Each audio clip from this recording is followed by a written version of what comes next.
Кыргызстанда акыркы 5 жылдан бери ДНК анализи аркылуу аталыкты женеликти тастыктоо практикасы күч алган экен. Кайрылгандардын жаш курагы 15 жаштан 80 жашка чейин. Бирок алардын арасында жаш үй бүлөлөр басымдуулук кылат. Мисалга, өлкөдөгү көптөгөн лабораториялардын бирисине эле бир айда кайрылгандардын саны 15ке жетет экен.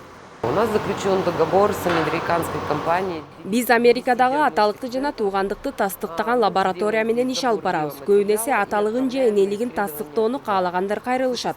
Биздин кызматкерлер бала менен атанын ооз көңдөйүнүн көп ойлогондой шилекей эмес, а дегенде эпидермис алабыз. Ал анализдин 99%га туура чыгышына шарт түзөт. Мындан тышкары ДНКнын кан, тырмак, чач жана башка аркылуу аныктоого болот. Бирок алардан так жыйынтык чыгаруу кыйыныраак. ДНКны чет өлкөгө жиберип анализди так алуу эки түрдө болот экен. Жөн гана өзү үчүн билүүнү каалагандар 18 000 сом төлөп келишсе, иши сотко өтүп, расмий түрдө ДНК анализди алууну каалагандар 45 000 сом төлөшү зарыл экен. Эми бир айдан кийин Кыргызстанда да ДНК анализин тапшырууга мүмкүнчүлүк түзүлө баштайт. Ооруларды алдын алуу жана мамлекеттик санитардык эпидемиологиялык көзөмөлдөө департаменти бул багытта бир жылдан бери иш алып барып жатыптыр.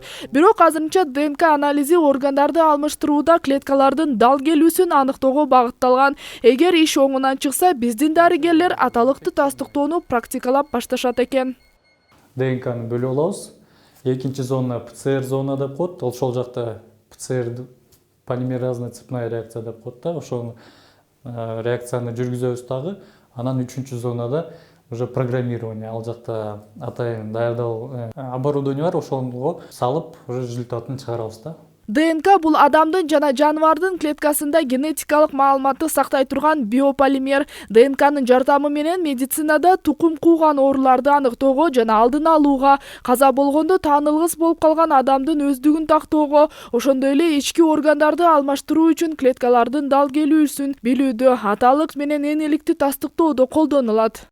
Лабораториялык ыкмалдагы өтө кылдаттыкты жана ошол алынган жыйынтыктагы өтө кылдаттык менен жыйынтык чыгыш керек да.